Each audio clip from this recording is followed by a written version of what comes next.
नहमदहु व नुसल्ली अला रसूलिहिल करीम अम्मा बाद फ़ौज़ बिल्लाहि मिनश शैतानिर रजीम। मैं हूं आपका होस्ट राना मोहम्मद मुबशर सुहेल। आज मैं आपको एक ऐसी शख्सियत से मिलवाने के लिए लेके आया हूं जिसका तारुफ अगर मैं सही तौर पे करवाना चाहूं तो शायद मैं उस ख़ानदान के बड़ेपन का, उनकी जो इस मुल्क के लिए सियासत में खिदमात हैं, उनका अहाता ना कर पाऊँ। इंतहाई वज़ादार, इंतहाई मिलनसार, बहुत ही खूबसूरत शख्सियत, एक बहुत बड़े बाप का बेटा जो पहले तहसील नाज़म रहे, फिर वो ज़िला कौंसल बहावल नगर के चेयरमैन रहे, उनके भाई वज़ीर भी रहे।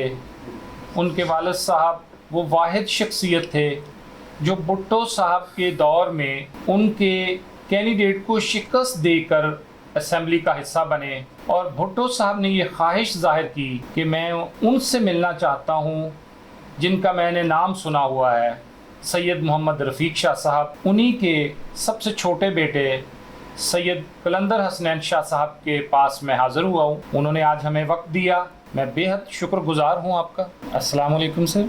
वालेकुम अस्सलाम। क्या हाल है सर? खैरियत से? शुक्र है, आप सुनाए ना, सब ठीक ठाक? अल्हम्दुलिल्लाह।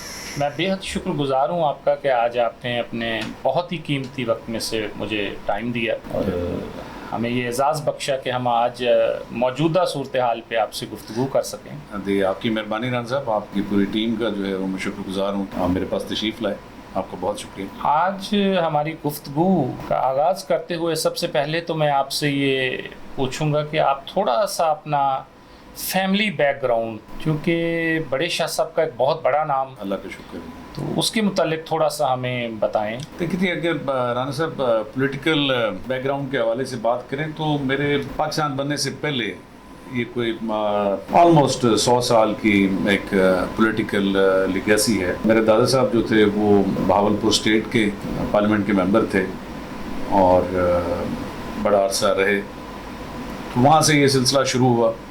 फिर वो जब पाकिस्तान बना तो मेरे दादा सैयद फ़तेह मोहम्मद शाह वो डिस्ट्रिक्ट बोर्ड के चेयरमैन रहे और ताहयात रहे, और फिर मेरे वालिद साहब जो थे उन्होंने सियासत के मैदान में कदम रखा तो मोहतरमा फ़ातिमा जिन्ना का दौर था, तो उन्होंने फिर मोहतरमा फ़ातिमा जिन्ना की लीडरशिप में बहावल नगर ज़िला की जो मुतहदा अपोजिशन थी उसको लीड किया, और अल्लाह के फजल करम से बहावल नगर जो है वो उन चंद डिस्ट्रिक्ट्स में से एक था जहाँ पे मोहतरमा फ़ातिमा जिन्ना अपना इलेक्शन जीती थी माशाअल्लाह। उसके बाद 70 का इलेक्शन उन्होंने लड़ा तो पीपल्स पार्टी के ख़िलाफ़ जीत के असेंबली में पहुँचे।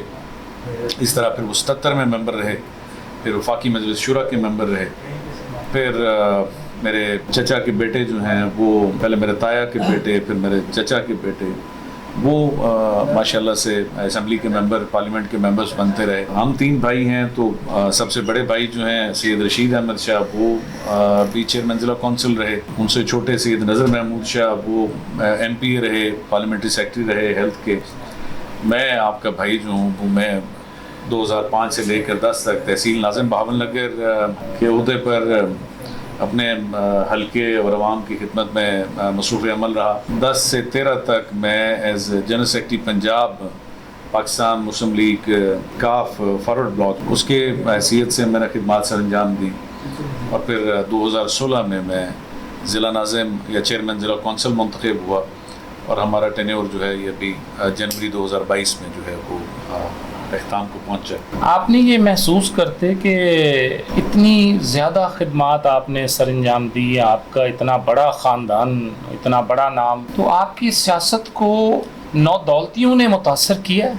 क्या आप महसूस करते? नहीं, बिलाशुबा ये सिर्फ आप मुझसे सिर्फ मेरे हवाले से सवाल करें, मैं ये समझता हूँ कि एक ओवरऑल एक जनरल हमारा प्रॉब्लम भी बना है। सियासत के अंदर ऐसा अंसर जो है वो आ गया है जो आप एक देखते हैं ना सियासत के अंदर। मैं ये ज़ाती तौर पे ये मैं समझता हूँ कि सियासत का जो आपके सियासी मयार है उसके अंदर, या सियासी अखलाकी मयार जो है उसके अंदर बतदरीज तनज़्ज़ुली आई है। तो उसकी मैं समझता हूँ कि बहुत बड़ी वजह जो है वो ये भी है कि सिर्फ असेंबली के अंदर बैठने का शौक़ जो है, उस शौक़ में कई लोग जो हैं वो सियासत में आ गए हैं जिनका सियासी खिदमत से یا قانون سازی سے کہیں دور دور تک کا جو ہے وہ واسطہ نہیں. آپ بطور ضلع چیئرمین بہاول نگر جب ان کونسلز کو ختم کیا گیا تو آپ واحد وہ شخصیت تھے کہ پورے پنجاب کے تمام اضلاع کے جو چیئرمینز تھے 2 کے علاوہ سب نے آپ پہ اعتماد کا اظہار کیا جی. اور آپ کو یہ بھی ہوا کہ آپ وزیر اعظم صاحب کے پاس ان کو لے کے آئے. تو پھر یہ عمران خان صاحب نے ان کو بحال کیوں نہیں کیا؟ دیکھیں جب میں عمران خان صاحب کو ملا تو اس وقت تک تو ہمارا یہ ڈیزالو ہوا ہی نہیں تھا. جب ہم نے خان صاحب سے ملاقات کی اور انہیں یہ سمجھانے کی کوشش کی کہ خان صاحب کسی بھی ملک کی جو بنیادی جو ترقی ہے اس کے اندر جو بنیادی بیسک جو ڈیموکریسی ہے، بنیادی جو جمہوریتیں ہیں، لوکل گورنمنٹ جس کو کہتے ہیں، اس کا پوری دنیا میں ایک بہت بڑا کردار ہے. اور آپ خود جو ہے وہ اس کے پریچر رہے ہیں، آپ خود اس کے مبلغ رہے ہیں، لوگوں کو بتاتے رہے ہیں کہ جو دنیا میں سیاسی جو آپ کا لوکل گورنمنٹ سسٹم ہے وہ اس طرح سے ہوتا ہے، اس طرح سے ہوتا ہے. تو ہم نے ان کو یہی سمجھانے کی کوشش کی کہ آپ سسٹم کو جو ہے وہ کسی پارٹی کے آنے جانے سے جو ہے اس کو ریلیٹ نہ کریں، یا کسی رجیم کے چینج ہونے سے اس کو ریلیٹ نہ کریں. لوکل گورنمنٹ سسٹم کو اس کو ریفائن ہونے دیں، اس کو چلنے دیں. لیکن انفارچونیٹلی بدقسمتی سے جس طرح سے جو صاحب اقتدار شخص ہوتا ہے اس کے گرد چاند ایک لوگوں کا ایک حلقہ بن جاتا ہے جو اس کو سب اچھا کی رپورٹ دیتے ہیں، اس کو کوئی سمجھ جو ہے وہ سمجھنا بھی چاہے تو اس کو سمجھ نہیں آنے دیتے. تو ایسے کچھ لوگوں کا حلقہ احباب جو تھا وہ خان صاحب کے گرد بھی رہا اور انہوں نے ان کو مجبور کیا، میں سمجھتا ہوں اس چیز پہ، کیونکہ انہوں نے تمام جو حضرات موجود تھے اس میٹنگ میں، اس میں انہوں نے بڑے واضح طور پر کہا کہ جی ہم ڈیزالو نہیں کریں گے، ہماری آپ سے یہ کمٹمنٹ ہے. لیکن وہ نہ وہ نبھا سکے اور انہوں نے فائنلی وہ ڈیزالو کر دیا. بعد میں پھر وہ سپریم کورٹ تک پھر وہ معاملہ وہ چلتا رہا. اس حوالے سے آپ کو پتہ ہے زیادہ بہتر پتہ ہے. آپ کا خاندان ایک ایسا خاندان ہے جن کی چودھری پرویز الہی صاحب کے ساتھ ذاتی بہت کلوز تعلق ہے اور وہ بہت قدر کی نگاہ سے آپ کو دیکھتے ہیں. عمران خان صاحب آپ کے گھر پہ آئے، بڑے شاہ صاحب کی عیادت کے لیے بھی حاضر ہوئے، انہوں نے اپنی تمام مصروفیات ترک کر دیں اور وہ یہ کلیم کرتے رہے کہ یہ میرے بزرگ ہیں. تو ان کے ساتھ بھی آپ کا بہت کلوز تعلق ہے. تو موجودہ سیاست میں اب آپ اپنے آپ کو کہاں کھڑا دیکھ رہے ہیں اور آئندہ کے لیے آپ کی پلاننگ کیا ہے؟ ران صاحب ہمارا ایک سلسلہ کچھ اس طرح سے ہے کہ میں آپ کو تھوڑا سا اگر بیک گراؤنڈ بتا دوں اس کا، تو وہ یہ ہے کہ عمران خان صاحب کے ساتھ اس طرح کا تعلق تھا کہ وہ فرماتے تھے کہ جی میرے والد صاحب میں آپ کا سب سے بڑا بیٹا ہوں، تو باقی جو ہے وہ 3 چھوٹے ہیں. تو ان کے ساتھ اس طرح کا سلسلہ رہا. ظہور الہی صاحب جو ہیں وہ چونکہ میرے والد صاحب بھی نواب کالابا کے خلاف سیاست کرتے رہے، تو ظہور الہی صاحب بھی تو ایک ان کا ایک آپس میں ایک بھائیوں والا رشتہ رہا. اور اللہ تعالیٰ کے فضل و کرم سے آج بھی ہمارا یہ سمجھ لیں تیسری نسل ہے اس میں قائم و دائم ہے. تو ہمارا المیہ یہ ہے کہ جی جب آج کل سیاسی جو معیار ہو گئے ہیں وہ معیار آپ مجھ سے زیادہ بہتر سمجھتے ہیں، ان معیار پہ جو ہے نا وہ ہم پورا نہیں اتر سکتے. وہ خوشامد کی جو انتہا مطلب چاہیے ہوتی ہے وہ ہم فلفل نہیں کر سکتے. تو جب اقتدار میں ہوتے ہیں وہ خواہ جتنا مرضی تعلق ہو، جو بھی دوست ہوں، تو وہ پھر اقتدار کے اندر انہیں ہم نظر نہیں آتے. جب اقتدار سے باہر آ جائیں تو اس کے بعد پھر وہ بھائی بن جاتے ہیں، وہیں سے سلسلہ جو ہے وہ پھر شروع ہو جاتا ہے. صحیح. تو یہ ہے جی، دیکھیں اب آگے جس طرح بھی صورتحال رہے گی فضل فرمائے گا. تو یہ اب نیا جو قانون آیا ہے لوکل گورنمنٹ کا، اس کو آپ کس نظر سے دیکھتے ہیں؟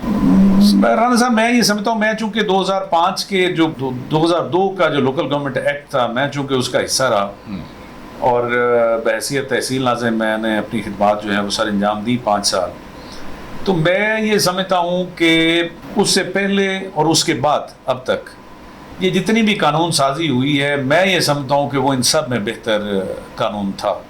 ناظرین اب ہم لیتے ہیں ایک چھوٹی سی بریک، ہمارے ساتھ رہیے گا. ملتے ہیں ایک چھوٹی سی بریک کے بعد. ایسے افراد جن کا چہرہ موسمی اثرات یا اسٹیرائڈ کریموں کے استعمال سے ڈیمیج ہو چکا ہے، چہرہ ریڈش ہو چکا ہے، چہرے پر داغ، تھپے، दाने या जिद्दी छाइयों की वजह से चेहरे की जिल्द बेरौनक हो गई है। वो टी ट्री ऑयल और कुदरती अज्जा से तैयार करता स्टेरॉइड से पाक 7 स्किन्स रिपेयरिंग क्रीम इस्तेमाल करें और बिना किसी साइड इफेक्ट के चंद दिनों में नुमाया फर्क देखें। 7 स्किन रिपेयरिंग क्रीम के मुसलसल इस्तेमाल से जले कटे हुए निशानात भी खत्म हो जाते हैं। 1-2 दिन में गोरा होने की जल्दी में स्टेरॉइड क्रीमों से अपनी जिल्द खराब मत करें और हर पल दिलकश और जाज़िब नजर रहने के लिए बिना साइड इफेक्ट के 7 स्किन ब्यूटी क्रीम के साथ 7 स्किन ब्यूटी सीरम जरूर इस्तेमाल करें। खूबसूरत नजर आए सर से पाँव तक 7 स्किन्स ब्यूटी सोप के साथ, जिसमें शामिल कुदरती जड़ी बूटियाँ, विटामिन ई और गोट मिल्क देता है आपको बेइंतहा हुस्नो जमाल। 7 skin repairing beauty products manufactured by 7 solution Pakistan. जिल्द की बेहतरीन हिफाजत के लिए 7 स्किन्स लगाएं, स्किन बचाएं। वेनिस पेश कर रहे हैं सरमायाकारी का बेहतरीन मौका। पाकिस्तान स्टॉक मार्केट और फॉरेक्स मार्केट में हलाल तिजारत और सूद से पाक सरमायाकारी करके बैंक से कई गुना ज्यादा मुनाफा हासिल करें। अकाउंट ऐप और SMS अलर्ट की सहूलत के साथ बगैर किसी इजाफी चार्जेस के आज ही अपना अकाउंट ओपन करें। तमाम हुकूमती इदारों FECP, FBR, PRA से मंजूर शुदा इदारा। 17 साल से कामयाबी की राह पर गामज़न वीनस प्रोडक्ट एंड सर्विसेज। मज़ीद मालूमात के लिए हमसे रब्ता करें। वेलकम बैक नाजरीन, आपका बहुत शुक्रिया, आप हमारे साथ खड़े रहे। तो अब मैं शाह साहब आपसे ये पूछना चाहता हूँ कि आपकी ये जो मीठी मीठी मुस्कुराहट है ये वहाँ पे बड़ा फेमस है आपके डिस्ट्रिक्ट में जी। और इस दफ़ा जब चेयरमैन ज़िला कौंसिल आप बने हैं तो पूरा ज़िला आपके मुखालिफ था जी। मेरे ख्याल में इसमें ज़्यादा फैक्टर आपकी इस मुस्कुराहट ने ही अदा की है। चलें, आपकी मेहरबानी है, आपने तारीफ़ कर। ये जो है ना, मैं समझता हूँ कि हमारे एक बुज़ुर्गों की तरबियत का एक वो हिस्सा था जो शायद मेरी शख्सियत में आ गया, तो अल्लाह ताला के फजल से। तो मैं ये समझता हूँ कि जब भी आपके पास कोई भी दोस्त भाई बुज़ुर्ग आता है तो मैं ये समझता हूँ कि कम अज़ कम जो है वो ये चीज़ तो आप दे सकते हैं ना, उनकी खिदमत में पेश कर सकते हैं। तो ये रहा जी। दूसरा मेरा जो कामयाबी जो थी वो मेरी, मैं समझता हूँ कि मेरे जो बुज़ुर्ग हैं, अल्लाह ताला के फजल करम, आका करीम सल्लल्लाहु अलैहि वसल्लम के नज़र करम के बाद जो है वो मेरे बुज़ुर्गों का वो सदका था। तो ज़ाहिर है उन्होंने चूँकि इस ज़िले में, ना सिर्फ इस ज़िले में बल्कि जो अतराफ़ के जो ज़िले हैं आपके, भावलपुर का जो हिस्सा हमारे साथ लगता है, बिहाड़ी, पाकपतन, उकाड़ा, तो वहाँ पे वो लोगों के साथ इस किस्म का उनका वास्ता था कि मुझे कोई बहुत ज़्यादा मुश्किल जो है वो देखनी पड़ी। और मैं ये समझता हूँ, मैं दोस्तों को कहा करता हूँ कि वो मुझे सिर्फ इतना पता है कि मैंने इलेक्शन का इरादा किया था या मैंने कागज़ जमा करवाए थे अपने जहाँ के, तो बाकी कैसे हुआ वो अल्लाह ताला की ज़ात है। वो तो हम हैरान हैं कि वो बाकायदा उन्होंने लाखों रुपए में वो करोड़ों रुपए खरीदे, बिल्कुल ऐसे, और एक गाड़ी नोटों की भर के लाए, बख्तरबंद गाड़ी। तो लोग कहते थे कि जी पैसा यहाँ से मिलेगा, लेकिन वोट हम शाह साहब को देंगे क्योंकि उनकी दुआएं हमें चाहिए। तो इसमें वाकई ये आपकी वो जो ख़ानदानी आपका चल रहा है सर, तो उसने बड़ा रोल अदा किया। शुक्र। तो अब आपका आइंदा क्या प्रोग्राम है? मेरा प्रोग्राम ये है जी कि आगे जनरल इलेक्शन जो है वो इंशाल्लाह आएगा, तो उसमें जो मैंने पहले अर्ज़ किया कि जो हमारे ख़ानदान के बड़े जो फैसला करेंगे उसके मुताबिक वो जनरल इलेक्शन में मेरा फ़ैसला करते हैं। बल्दियात के हवाले से मुझे मैदान में उतारते हैं या मुझे मैदान में ना उतारने का फ़ैसला करते हैं, तो मुझे कोई वो नहीं है। मैं अपनी ज़ात के हवाले से मैं बड़ा मुतमईन हूँ कि मैंने जो कुछ मैंने चाहा वो मैंने देखे ना, पाकिस्तान के अंदर मेरा ख्याल है 120-21 के करीब ज़िला नाज़िम है या चेयरमैन ज़िला कौंसिल है पूरे पाकिस्तान में। تو اگر میں پاکستان کا وہ اللہ تعالیٰ کے فضل و کرم سے اتنا پریویلیج بندہ ہوں کہ پاکستان کے 120 آدمیوں میں ہوں تو اور کیا چاہیے. اور پھر سب نے آپ کو اپنا لیڈر بھی مانے رکھا. ایسا ہی ہے. وہ سب میرے بھائی جو کلیگز تھے وہ آپ کے ساتھ کھڑے رہے. ہاں جی ہاں, میں وہ جو ایک ہماری کمیٹی تھی اس میں میں سمجھتا ہوں کہ میرا ہونا میرے لیے بڑی اعزاز کی بات تھی. اچھا, یہ جو موجودہ سیلاب آئے ہیں اور بارش کا یہ جو سینیریو بنا ہے, تو پاکستان دنیا میں بارش کے لحاظ سے بہت نیچے آتا ہے. تو آپ کیا سمجھتے ہیں کہ یہ جو تباہی آئی ہے یہ کوئی قدرتی آفات ہے یا ہماری مس مینجمنٹ؟ اس میں رانا صاحب دونوں چیزیں ہیں. میں یہ سمجھتا ہوں جب آپ مس مینیج کرتے ہیں تو اللہ تعالیٰ جو ہے وہ بے شک بے پناہ محبت کرتا ہے اپنے بندے کے ساتھ. بے شک ایسا ہی ہے. لیکن جب ہم محبت لینے کی کوشش ہی نہ کریں تو پھر اللہ تعالیٰ کی طرف سے بھی جو ہے کچھ مشکلات جو ہیں وہ ضرور آتی ہیں. تو میں یہ سمجھتا ہوں کہ اس میں کچھ اللہ تعالیٰ کی ناراضگی بھی شامل ہے, اور بلا شبہ اس میں تو کوئی دوسری رائے ہے ہی نہیں کہ آج تک آنے والی جو حکومتیں تھیں ان کی نااہلی, ان کی نالائکی اور ان کی مس مینجمنٹ کی وجہ سے یہ سارا کچھ ہوا. آپ کا کیا خیال ہے, دنیا میں سیلاب نہیں آتے یا دنیا میں بارشیں نہیں ہوتی, لیکن وہ انہوں نے مینیج اس طرح سے کیا ہوا. ایسے ہی آپ ابھی دیکھ لیں, ہمارے دریا کو دیکھ لیں, جو بابل نگر کا دریا ہے ہمارا ستلج کو دیکھ لیں, اس میں کیوں نہیں سیلاب آتا؟ اس وجہ سے کہ جن کے پاس وہ ہے پانی انہوں نے اس کے اوپر اپنے باندھ کے اس کو اریگیشن کے لیے بھی یوز کر رہے ہیں, الیکٹریسٹی کے لیے بھی یوز کر رہے ہیں. تو ہم نے چونکہ ہمارے یہاں پہ کوئی ڈیم بننا ہو تو اس کو زندگی موت کا مسئلہ بنا لیا جاتا ہے. اس وجہ سے وہ اور کوئی حکومت بھی جو ہے وہ پھر نہیں قدم رکھتی اس معاملے میں. تو ناظرین, آج کا یہ پروگرام یہیں پہ ختم ہوتا ہے, اور اس میں ہم بہت ساری چیزیں, بہت ساری باتیں مکمل نہیں کر پائے. سیاسی طور پہ جس قد کاٹ کا یہ خاندان ہے اس کے لیے بہت زیادہ وقت کی ضرورت ہے. تو چلتے چلتے ایک شعر کہوں گا جو میں شاہ صاحب کے بارے میں, قلندر حسنین شاہ صاحب کے بارے میں اکثر کہتا ہوں کہ تیری جیسی آنکھوں والے جب ساحل پہ آتے ہیں لہریں شور مچاتی ہیں, لو آج سمندر ڈوب چلا. تو ناظرین, پھر ہم ملیں گے انشاءاللہ ایک نئے ایپیسوڈ کے ساتھ, نئے پروگرام کے ساتھ, نئے مہمان کے ساتھ. تو اس وقت تک کے لیے مجھے اجازت دیجیے. آپ کا میزبان رانا محمد مبشر سہیل آپ سے اجازت چاہتا ہے. اللہ حافظ.